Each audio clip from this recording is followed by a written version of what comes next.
all, welcome to the Care Samvad with me, Mirchi Hemant. Well, yes, ఈ రోజు నాకు ఈ పీడియాట్రిక్స్ కి సంబంధించి బోల్డెన్ డౌట్లు ఉన్నాయి అండ్ అది క్లియర్ చేయడానికి నాతో పాటు ఉన్నారు doctor Vithal. He is the consultant and in-charge of the department of paediatrics in Care Hospitals Banjara Hills. Doctor welcome. Hi. చెప్పాను కదండి, నాకు బ్యాగ్ ఆఫ్ క్వశ్చన్స్ ఉన్నాయి, వెరీ వెరీ క్యూరియస్. సో మీరే అన్ని ఆన్సర్ చేయాలి మాకు. Definitely I will try to do my best. Sir, అసలు paediatrics అనగానే ఫస్ట్ నాకు వచ్చేది ప్రీటర్మ్ డెలివరీ అంటారు. అసలు ఈ ప్రీటర్మ్ డెలివరీ ఏంటి, దానికి full term delivery what is the difference sir? Term preterm అంటే ఏంటంటే నార్మల్ గా 9 నెలలు నిండిన తర్వాత పుట్టే పిల్లలందరూ టర్మ్ అని అర్థం. సో 9 నెలల్ని doctors say it as like 37 weeks, 37 వారాలు.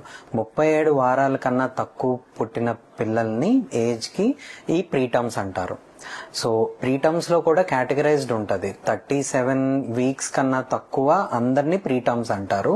కానీ anything less than 32 weeks, anything less than 28 weeks కూడా పిల్లలు పుడుతూ ఉంటారు. All together there are all called preterms. Anything more than 37 weeks we call them terms. వాళ్ళు మెచ్యూరిటీ ప్రకారంగా they are like every organ in their body matured అన్న significance ఆ 37 weeks కి we have sort it out and made it an like a boundary. Okay. So any baby who is born more than 37 weeks is term. Okay. Less than 37 weeks అన్న వాళ్ళని preterm అంటాం. So in this context sir, అసలు preterm baby పుట్టంగానే అసలు ఏమవుతుంది? Preterm babies లో ఏంటంటే ఇప్పుడు నేను చెప్పాను కదండి, 37 వీక్స్ కన్నా తక్కువ ఉండడం అన్న దాంట్లో ఎన్ని వారాలకి పుట్టారు అన్నది. ఇప్పుడు కొంతమంది 32 వీక్స్ కి పుడుతున్నారు, కొంతమంది 28 వీక్స్ కి పుడుతున్నారు, కొంతమంది 34, 36 వీక్స్ కూడా పుడుతున్నారు. సో మెయిన్ వచ్చి డెవలప్మెంట్, మెచ్యూరిటీ అన్నది ప్రతి ఆర్గాన్ కి ఒక టైం అనేది ఒకటి ఉంటది. ఇప్పుడు లంగ్స్ పరంగా మనం వచ్చినప్పుడు ఏంటంటే లంగ్ అనేది 24 వారాల నుంచి మెచ్యూరిటీ అన్నది స్టార్ట్ అవుతుంది. 34-35 వారాలకి పూర్తి లంగ్ మెచ్యూరిటీ అన్నది రీచ్ అవ్వడానికి ఛాన్సెస్ 90 to 99% ఛాన్సెస్ ఉన్నాయి. సో ఏదైనా బేబీ 37 వారాల కన్నా ముందు పుడితే లైక్ ఈ మెచ్యూరిటీ ఆఫ్ అన్న ఆర్గన్స్ ప్రీ మెచ్యూర్ గా ఉంటాయి అన్న దాని మీద we call them prematurity. So దాన్ని బట్టి అమ్మ కడుపులో ఉన్న వాతావరణాన్ని మనం ఎలా బేబీకి ఇవ్వగలుగుతాము అన్న పాయింట్ మీద treatments managements rely on. Sir, మరి ఈ ప్రీటర్మ్ బేబీ అనగానే అందులో ఉండే how do I say biggest health care ఏముంటుందండి పిల్లలకి? బిగ్గెస్ట్ హెల్త్ కేర్ అంటే సపోర్ట్. ఓకే. ఇప్పుడు అమ్మ సపోర్ట్ చేస్తుంది బేబీని. So as being a pediatricians or neonatologist, we need to support that baby like a mother. Sir, మరి ఈ ప్రాసెస్ లో NICU, this is neonatal intensive care unit అంటారు. Sir, ICU విన్నాం, ICCU విన్నాం, ఈ NICU ఏంటి? కాస్త అంటే నాలాంటి నార్మల్ ఏమంటారు ఈ మెడికల్ టర్మ్స్ అర్థం కాని మనిషికి ఏం చెప్తారు? Okay, NICU care is totally అంటే ఇందాక చెప్పిన దానిలోనే అమ్మ కడుపులో ఉన్న వాతావరణాన్ని ఎంతవరకు మనమైతే పూర్తిగా చేయలేము, కానీ అది ఎంతవరకు చేయగలిగింది అన్నది మాత్రం చూసుకోవడం. అంటే టెంపరేచర్ నుంచి baby breathing, baby like circulation, baby యొక్క యాక్టివిటీ, అవన్నిటిని మనం ఎంతవరకు we can do help for the baby to grow for the further ఆ నెక్స్ట్ అమ్మ కడుపులో పెరగాల్సిన ఆ మిగతా వారాలన్నిటిని మనం ఎంతవరకు బేబీని సపోర్ట్ తీసి బయటికి తీసుకురాగలుగుతాము ఆ టర్మ్ దగ్గర వరకు అన్న దాని మీద NICU బి. సో NICUలో మళ్ళీ కేటగిరీస్ కూడా ఉంటాయి. అంటే like primary, secondary, tertiary care అని. ఈ ప్రైమరీ కేర్ ఇవన్నీ ఏంటంటే ఇప్పుడు 34-35 వీక్స్ కి పుట్టిన పిల్లలు కూడా బాగుంటారు, వాళ్ళకి అంత సపోర్ట్ అవసరం లేకపోయి ఉండొచ్చు. ఓ చిన్నపాటి oxygen, feeding regularities, temperature maintenance ఇట్లాంటివి. ఇప్పుడు బేబీ ఎవరైనా 32 వారాల కన్నా తక్కువ పుట్టిన వాళ్ళు ఉంటే వాళ్ళకి ఇంకా different. We have to support them at step 2 level or step 3 level. They come under or secondary or something. ఇప్పుడు before it decades back it was not happening, but ఇప్పుడు ఏంటంటే 24 వారాలు 26 వారాలకి బేబీస్ కూడా పుడుతున్నారు. రైట్. పుట్టిన వాళ్ళని మనం ఎంత వరకు సపోర్ట్ చేయగలుగుతున్నాము ఏంటి అన్న దాని మీద టెరిషరీ కేర్ లెవెల్ ఉంటుంది. Okay. So put together all to say like giving as much as baby requires in artificial way than what mother gives in the womb. Sorry, this is like next God. ఇది అంతవరకు రాలేము, but we can act as like mother అని చెప్పగలను కానీ not God అందర్. Sir, మరి ఇలాంటి times లో ప్రీటర్మ్ బేబీస్ కి సే ఫీడింగ్ కానీ లేకపోతే బ్రీతింగ్ కానీ ఇలాంటి ఛాలెంజెస్ ని ఎట్లా ఓవర్కమ్ చేస్తారు? సపోర్టివ్ సిస్టమ్ లైక్ ఎలా అంటే we have supportive system like HFNC, CPAP, ventilator and all that. Lung open అవ్వడానికి సర్ఫాక్టెంట్ అనే ఒక పదార్థం, ఇట్లాంటివి ఉన్నాయి. ఆ బేబీ రిక్వైర్మెంట్ బట్టి మనం లైక్ ఎంతవరకు ఇవ్వగలుగుతాము, ఆ బేబీ ఎంతవరకు కోరుకుంటుంది అన్న దాని మీద ఉంటుంది. ఇప్పుడు 24 వారాలకి 25 వారాలకి పుట్టిన బేబీస్కి అయితే ventilator support is like almost mandatory. So like we give them a product which lungs open up అవ్వడానికి, ఆ టెంపరేచర్ మెయింటైన్ అవ్వడానికి హ్యూమిడిఫైయర్స్ అని చెప్పి ఆ బేబీ ఇన్ అండ్ అరౌండ్ ఒక టెంపరేచర్ని క్రియేట్ చేయడము. పాలు 34-35 వారాలకి నార్మల్గా ఒక బేబీ అన్న బేబీకి పాలు తాగి గుట్టక వేసి అది లోపలికి వెళ్ళే ఆ సైకిల్ మెచ్యూరిటీ వస్తుంది. So any baby who is Born less than 34 weeks can't do it అన్నది ఇట్స్ లైక్ ఎ పాయింట్. అప్పుడు మనం ఏంటంటే ఒక ట్యూబ్ ద్వారా పాలు ఇస్తూ ఆ బేబీకి నోటి ద్వారా పాలు తీసుకునేటట్టు స్టిమ్యులేషన్ ట్రైనింగ్ అట్లాంటివి మొదలుపెట్టి దాని తర్వాత నాన్ న్యూట్రిటివ్ సక్ అంటారు. మదర్ కి పాలు లేకుండా మదర్ బ్రెస్ట్ నుంచి పాలన్నీ పిండేసి ఎంటీ బ్రెస్ట్ మీద బేబీని పెట్టి ట్రైన్ చేస్తాం. Like how the baby has to suck అవన్నీ. ఆ ట్రైనింగ్ దాంట్లోనే బేబీ కొంచెం వెయిట్ పుట్ ఆన్ అట్లాగా చేయించి అప్పుడు లాస్ట్ ఫైనల్ కి we go with the breast feeding. It's all together it's like a stepwise treatment which takes a bit of time. At the same time sir, like said ఈ మధ్యకాలంలో నేను చాలా డాక్టర్లను అడుగుతుంటాను నేను, అంటే ఈ ఆర్టిఫిషియల్ ఇంటెలిజెన్స్ గూగుల్ వచ్చేసిన తర్వాత అందరూ హెల్త్ ఎక్స్పర్ట్స్ అయిపోయారు కదా, ఇందులో కొన్ని స్టేట్మెంట్లు పాస్ చేస్తుంటారు. ఇది మిత్తో ఫ్యాక్టో మాకు తెలీదు, సో మీరే ఎయిర్ క్లియర్ చేయాలి. ఫస్ట్ థింగ్ ఏంటంటే మదర్స్ కి ప్రీటర్మ్ బేబీస్ ఎందుకు పుడతారు అంటే బికాస్ మదర్ ఏదైనా తప్పు చేస్తే అని అంటారు. ఇది మిత్తా ఫ్యాక్టా? అంటే డెఫినెట్లీ ఏ మిత్ అండి. It all depends. అంటే బేబీ ఫస్ట్ వాళ్ళు ప్రెగ్నెంట్ అయ్యారు అన్న టైం నుంచి ఇట్ ఆల్ డిపెండ్స్. ఎట్లా అంటే అమ్మ నుంచి బేబీ వరకు అన్ని డిపెండ్ అయి ఉంటాయి. ఇప్పుడు అమ్మకి సపోర్ట్ ఏంటంటే ప్లెజెంటా. ఆ ప్లెజెంటా అన్నది ఆ యూటెరస్ కి, ఆ గర్భసంచికి ఎంత వరకు గట్టిగా నిలబడింది, ఆ గర్భసంచి ఆ ప్లాజెంటా నుంచి బేబీకి ఎంత వరకు బ్లడ్ సప్లై అన్నది రాగలుగుతుంది, బేబీ ఎంత రిసీవ్ చేయగలుగుతుంది. So the whole fact is like mother and in between the system and the baby. ఈ మూడు ఆటిల్లో మిస్టేక్ ఎక్కడైనా ఉండొచ్చు. ఏ ప్రెగ్నెన్సీలో అయినా మదర్ సైడ్ నుంచి ప్లెజెంటా అన్నది పూర్తి స్థాయిలో బ్లడ్ సప్లై ఇవ్వకపోవచ్చు బేబీకి, ఆ విధంగా ప్రాబ్లం రావచ్చు. బేబీ ఎంత బ్లడ్ సప్లై తీసుకున్నా కూడా బేబీ ఎదగలేని పరిస్థితిలో ఉండొచ్చు. సో ఇట్లాంటి టైంలో with many conditions all together A preterm can happen. It's never like mother తప్పు చేయడం వల్ల అన్నదైతే మాత్రం it's never going to be, because a mother never does a mistake. It's a myth. Myth.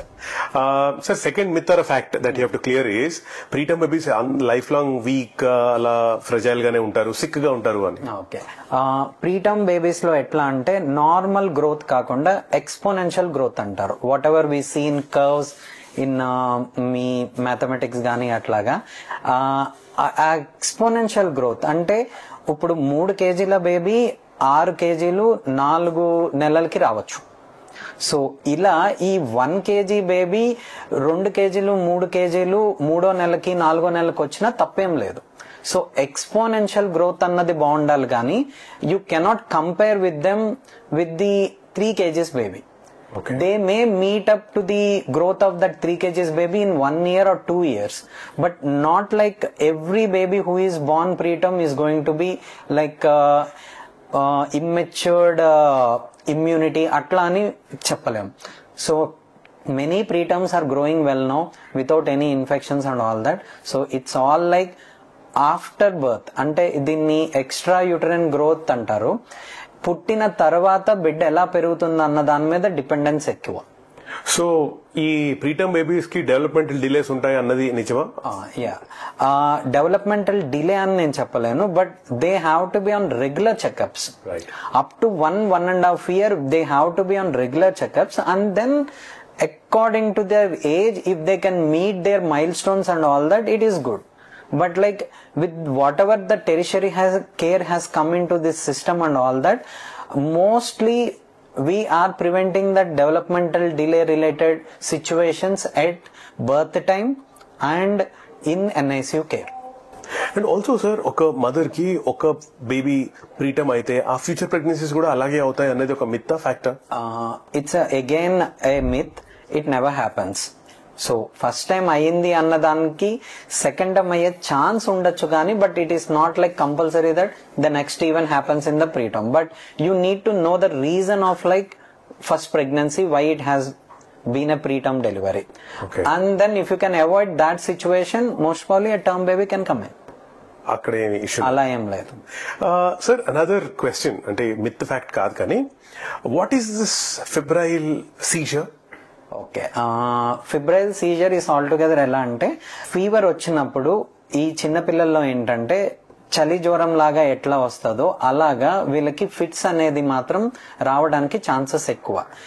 6 months నుంచి 6 years of age లో ఇలా fever ఒక 100.4 as the book says, like 101 అట్లా fever వచ్చినప్పుడు వాళ్ళు ఫిట్స్ లాగా దే త్రో ఇట్ ఆఫ్.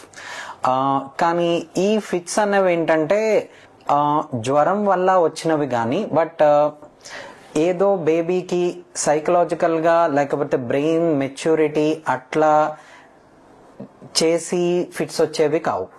జ్వరం వల్ల బేబీ బాడీ టెంపరేచర్ ఇంక్రీజ్ అవ్వడం వల్ల బ్రెయిన్ లో హైపోథాలమస్ అనే ఒక చిన్న ఆర్గాన్ వల్ల టెంపరేచర్ డిఫరెన్సియేషన్స్ రావడం వల్ల వచ్చే ఫిట్స్ ఇవి. అండ్ దీని కాజెస్ ఏముంటాయి? కాజెస్ అని ఏం లేదు, బట్ బిగ్గెస్ట్ కాజ్ ఏంటంటే it runs in families so many times. So father గానీ మదర్ గానీ వాళ్ళకి చిన్నప్పుడు ఇలాగే జ్వరంలో ఫిట్స్ రావడం అట్లాంటివి ఏమన్నా ఉంటే మాత్రం డెఫినెట్లీ బాబుకో పాపకో వచ్చే ఛాన్స్ ఉంది. That doesn't mean like it comes sure, but like positive family history ఉన్నప్పుడు రావడానికి ఛాన్సెస్ ఎక్కువ. సార్, ఇప్పుడు ఈ ఫిబ్రైల్ సీజర్ అంటారు కదా, how does it look like? Normal fits లానే ఉంటాయి కానీ, బట్ దీంట్లో ఏంటంటే ఇట్స్ నాట్ ప్రొలాంగ్డ్. బేబీ ఒక గట్టిగా బిగుసుపోవడం, కళ్ళు తేలేయడం అట్లాంటివి జరుగుతాయి. బట్ తేలేసిన తర్వాత ఇన్ ఏ మినిట్స్ టైంలో బేబీ మళ్ళీ మనలోకి స్పృహలోకి వచ్చేస్తుంది. సో అలా స్పృహలో రాని తత్వంలో sometimes you cannot call it as a febrile seizure. But like స్పృహలోకి వచ్చి అమ్మను గుర్తుపట్టడం, పక్కనున్న వాళ్ళని గుర్తుపట్టడం, పక్కనున్న లైక్ ఎన్విరాన్మెంట్ కి ఓరియంట్ అవ్వడం, ఇట్లాంటివి తొందరగా జరిగాయి అంటే మాత్రం maximum it is going to be febrile seizure. మరి ఈ ఎవరికైనా ఒక చైల్డ్ కి ఫిబ్రైల్ సీజర్ లాంటివి ఉన్నాయి అన్నప్పుడు ఆ పేరెంట్స్ తీసుకోవాల్సిన జాగ్రత్తలు ఏంటి, like dos and don'ts?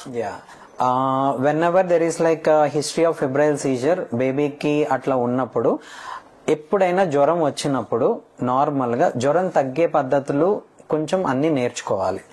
Either giving an paracetamol dose or like sponging, tepid sponging అంటారు, గోరువెచ్చ నీళ్ళతో పైన నుంచి కింద వరకు తుడవడం అట్లాంటివి. అట్లా చేసినప్పుడు టెంపరేచర్ డౌన్ అయితే ఫిబ్రైల్ సీజర్ అన్నది రావడం అనే రిస్క్ ని కొంచెం తగ్గించుకోవచ్చు. ఇది బేబీ ఒకవేళ వామిట్ గానీ అట్లాంటివి ఏమన్నా అయ్యే ఛాన్సెస్ అని అనిపిస్తే బేబీని ఏంటంటే కొంచెం పక్కకు తిప్పి పడుకోపెడితే ఆ వామిట్ అన్నది ఆస్పిరేట్ అవ్వకుండా ఉంటది. సో ఆ ఫిబ్రైల్ సీజర్ కన్నా ఈ ఆస్పిరేషన్ అన్నది ఇవి problematic. Correct. Treating a febrile seizure can be a normal thing, but treating an aspiration thing is like a difficult thing. So febrile seizure వల్ల ఫిట్స్ వచ్చి బేబీ కింద పడిపోయింది బెడ్ మీద నుంచి, తలకి దెబ్బ తగిలింది, ఇట్లాంటివి కొంచెం serious issues. So febrile seizure అన్నది సీరియస్ ఇష్యూ కాకుండా, but how to control fever అన్నది you have to know. Again doctor, నాకు కొన్ని మిత్స్ అండ్ ఫ్యాక్ట్స్ ఉన్నాయి. ఫస్ట్ మిత్ ఆర్ ఫ్యాక్ట్ మీరే క్లియర్ చేయాలి. ఫిబ్రైల్ సీజర్ బ్రెయిన్ డ్యామేజ్ చేస్తుంది అంటారు. ఇట్స్ ఎ మిత్ అండి. Normally doesn't cause, but anything like 24 hours లో more than 2 types of febrile seizures వచ్చినాయి అనుకోండి, then there are little chances. So like be aware that if a febrile seizure is repeated third time or like fourth time in a day, please visit hospital as soon as possible without taking an own call or something like that. And the second myth or a fact is high fevers ఉన్నప్పుడే febrile scissors వస్తాయి. Yes, high fevers ఉన్నప్పుడే febrile seizures కి రావడానికి chances ఎక్కువ. కానీ it depends on child to child. అంటే threshold of fever మీద రావడానికి ఛాన్సెస్ ఉంటాయి. కొంతమందికి 101, 102 వస్తుంది, కొంతమందికి 100.1, 100.2 కూడా ఫిబ్రైల్ సీజర్స్ రావడానికి ఛాన్సెస్ ఉంటాయి. కానీ ఆల్రెడీ ఫిబ్రైల్ సీజర్ వచ్చిన బేబీకి సెకండ్ టైం రావడానికి chances are more. Oh, and also another myth or fact that you have to clear is, ఓ చైల్డ్ కి ఒకసారి ఫిబ్రైల్ సీజర్ వస్తే ఇంకా లైఫ్ లాంగ్ ఉంటుంది అని. No, normally after 6 years of age normally ఈ ఫిబ్రైల్ సీజర్స్ అన్నవి రిపీట్ అవడం చాలా ఛాన్సెస్ తక్కువ అండి. So that is the reason febrile seizures కి ఏమి ఫిట్స్ మందులు అట్లాంటివి స్టార్ట్ చేసి అవి ఒక 2 years 3 years లైఫ్ లాంగ్ వాడాల్సిన అవసరం అయితే ఎప్పుడు కనపడలేదు. సో లేదు కూడా లేదు. So it's not that. Okay sir, another thing, ఎవరికైనా పిల్లాడికి ఫిబ్రైల్ సీజర్ వచ్చినప్పుడు నోట్లో అర్జెంట్ గా ఏదైనా పెట్టాలి అంటారు, అది ఎంతవరకు నిజం? Myth or fact? It's like myth. నోట్లో ఏం పెట్టద్దు. నేను చెప్పాను కదండి ఎందుకు పెడతారు అన్నదంటే ఆస్పిరేషన్ గురించి. అది మింగి ఊపిరితిత్తులకి ఏమైనా ఆ వామిట్ లో ఉన్న పదార్థాలు ఏమైనా లంగ్స్ కి వెళ్ళినప్పుడు it is going to B dangerous thing which need to be treated in ICUs and all that. So turn the child to the side words and just let him vomit to the side instead of vomiting in the sleeping position normally మనం చేసేటట్టు కాకుండా బేబీని పక్కకు పెట్టి vomit చేయగలిగితే ఈ నోట్లో పెట్టేవి ఇట్లాంటివి అయితే మాత్రం అవాయిడ్ చేయొచ్చు.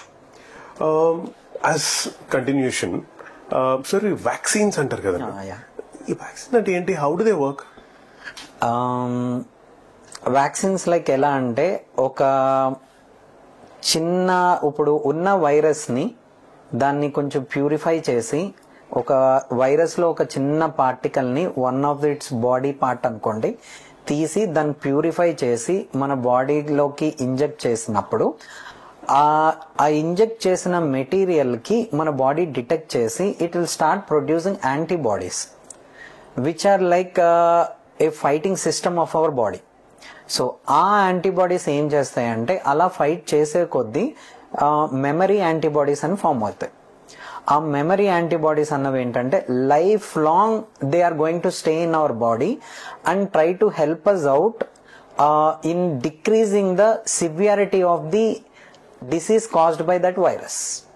మరి ఇందులో టైప్స్ ఉంటాయండి వ్యాక్సిన్స్ లో టైప్స్ ఉంటాయండి. కొన్ని ఏంటంటే లైవ్ వ్యాక్సిన్స్, కొన్ని ఏమో ఇన్యాక్టివేటెడ్ వ్యాక్సిన్స్, కొన్ని dead vaccines. So all together they work like the same. దాన్ని ఎంత స్టేబుల్ ప్రొడక్ట్ గా మన బాడీలోకి ఇవ్వగలిగాము అన్న దాని మీద they have produced it that way. Okay, the second one, ఈ వ్యాక్సిన్ ఇండ్యూస్డ్ ఇమ్యూనిటీ కంటే న్యాచురల్ ఇమ్యూనిటీనే మంచిది, గొప్పది, fact are myth? It's a myth అండి. ఎందుకంటే you cannot tell a patient అట్లా. ఎలా అంటే అందరం చికెన్ పాక్స్ కి ఎక్స్పోజ్ అవ్వం. సో అందరి బాడీలోనూ చికెన్ పాక్స్ వచ్చిన తర్వాత కొంతమందికి 3 రోజుల్లో వచ్చిన లీజన్స్ తగ్గిపోతాయి, కొంతమందికి 10-15 రోజులు ఉంటాయి, కొంతమందికి 20-30 రోజులు కూడా ఉంటాయి. సో పాసివ్ గా వచ్చే ఇట్లా కన్నా ఇమ్యునైజేషన్ తో ఆ చికెన్ పాక్స్ అన్నదాన్ని 3 to 4 రోజుల్లో తక్కువ లీజన్స్ తో చక్కగా తగ్గిపోయేటట్టు చేయొచ్చు. పాసివ్ గా కొంతమందికి వచ్చే ఆ ఇమ్యూనిటీ లెవెల్స్ అవి తక్కువ ఉండొచ్చు. immunization తో we can make it a better life. I don't say passive will not give anything, but like with immunization we can make it a better thing than it. Who is not searching for a better thing? True. So that's how I say it. కానీ passive immunity ఈ vaccination ఇమ్యూనిటీని compare చేసుకోవడం అంటే మాత్రం immunisation gives better immunity to the vaccine we're giving.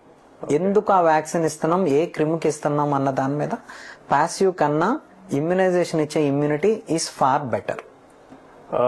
Doctor, too many vaccines వలన immunity system దెబ్బతింటుంది అంటారు. ఫ్యాక్టా, మిత్తా? ఇట్స్ ఎ మిత్ అండి. విచ్ ఎవర్ ద వ్యాక్సిన్, అందుకనే చెప్పాను ముందే, schedule we have made a schedule. Not we, everyone together we have like IAP అని చెప్పేసి, we have big pediatric associations and all that. Everyone has studied a lot and they have put so much of effort to make it a schedule. Like ఏ vaccine ఎప్పుడు ఎలా ఇస్తే better అన్న దాని మీద they have made. And ఏ vaccine తో ఇస్తే లైక్ బెటర్ ఇమ్యూనిటీ వస్తుంది అన్నది they have made a research. So all together they have put in a very good schedule where vaccine of one disease will not fight with the other thing and decrease the natural immunity అన్న దాని మీద లేదు. But giving multiple vaccines in a scheduled way is a proper way. Another question doctor, అసలు diseases rare గా ఉన్నప్పుడు vaccines తో పనే లేదు, ఇది మిత్తా ఫ్యాక్టా? అంటే టోటలీ మిత్ అండి. మనం ఇచ్చే వ్యాక్సిన్స్ అన్ని ఏంటంటే కనపడేవి, డిసీజెస్ కనపడేవి. అంటే ఇప్పుడు మన chicken pox, mumps, rubella, measles, ఇవన్నీ ఏంటంటే కనపడేవి.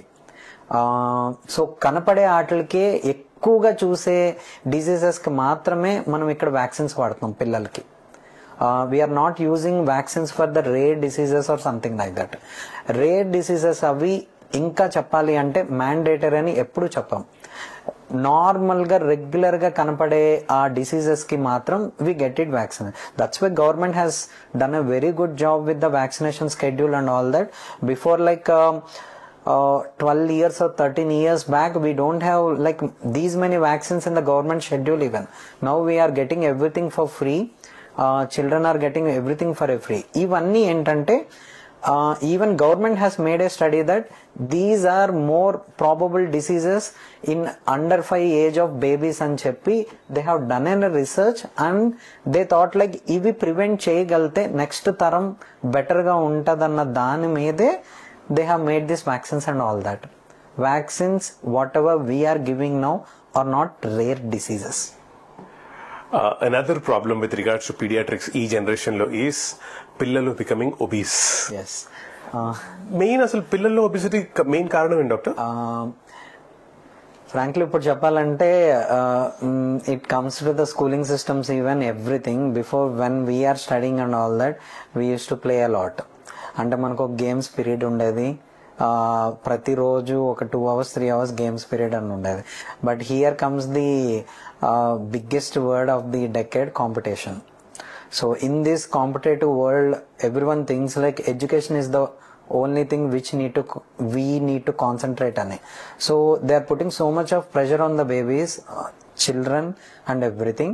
So ela ante they are more off to education than the like cultural activities gaani బయటికి వెళ్ళి ఆడడం గానీ అట్లాంటివి they were like very less now.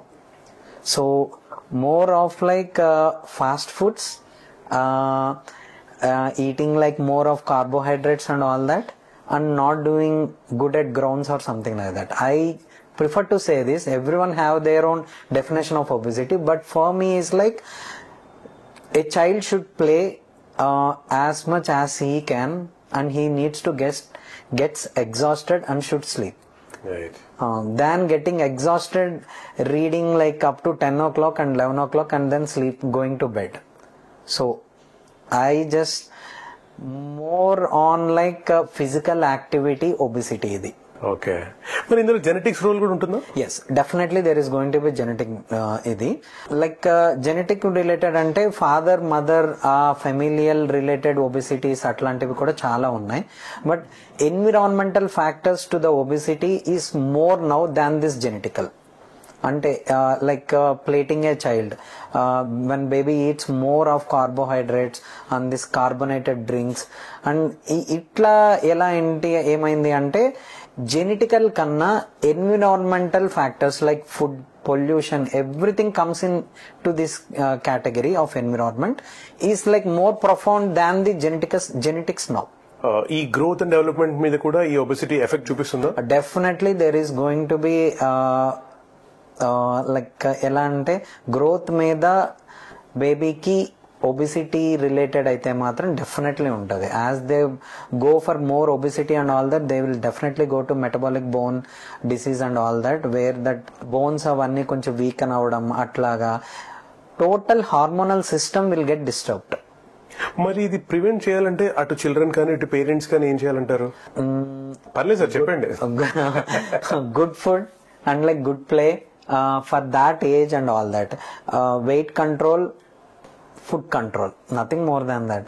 అంటే food control and that activity, ఆ physical యాక్టివిటీని మాత్రం డెఫినెట్ గా a parent should concentrate it on. Like a child is not in the competitive field of education, but like he is in this world to be fit. Correct. And he should live long without any chronic diseases. ఈ diabetes ఇట్లాంటివి ఎంత profound అయినాయి అంటే we are seeing a 35 years old a male guy having diabetes now, which is not seen 20 decades back. That stress comes from the younger age అని నేను అంటున్నా. అంటే like 6 years 7 years అప్పుడు పడే స్ట్రెస్ అవంతా కూడా it can really show it of at 35 years. So what ever you do for your children, do it for the good future. So think it in like next 10-20 years ఎలా ఉండగలుగుతున్నాడు ఇదే ఈ ఒబిసిటీతో, ఈ బాడీతో, ఈ ఫిజికల్ యాక్టివిటీతో, how is ఈ going to turn up in the next 10-15 years అన్న question when you raise, definitely the obesity can be like controlled అని నేను అంటున్నా. If it is like environmental factor, please parents, it's in your hand. If it is genetical, it is in both of our hands. Again doctor, కొన్ని myths facts ఉన్నాయి. చాలా సార్లు మనం అందరం అనుకునేది ఏంటంటే ఒక fat baby is a healthy baby అని. నార్మల్ గా ఫ్యాట్ బేబీస్ అవన్నీ ఏంటంటే మోర్ దాన్ 3.5 kgs 4 kgs, ఇప్పుడు 4.5 kgs బేబీలు కూడా పుడుతున్నారు. But mostly they are like of gestational diabetes అంటారు. మదర్స్ కి ఈ మధ్యన డయాబెటీస్ అవన్నీ ప్రెగ్నెన్సీ టైం మాత్రమే వస్తుంది. ఇది లైక్ కంటిన్యూషన్ డయాబెటీస్ అట్లా కాదు, ఓన్లీ ప్రెగ్నెన్సీ టైంలో కొంచెం అన్కంట్రోల్ షుగర్స్ వల్ల, దాని వల్ల ఏమవుతుంది అంటే ఇన్సులిన్ లైక్ గ్రోత్ ఫ్యాక్టర్ అని చెప్పేసి ఒక ప్రొడక్ట్ ఉంటుంది. ఆ ప్రొడక్ట్ వల్ల ఏమవుతుంది అంటే పిల్లలు ఏంటంటే బొద్దుగా పెద్దగా పుడతారు. కానీ బొద్దుగా పెద్దగా పుట్టే పిల్లోడు కన్నా 2.8 kgs బేబీ పుట్టే పిల్లోడు హెల్దీగా ఉండొచ్చు.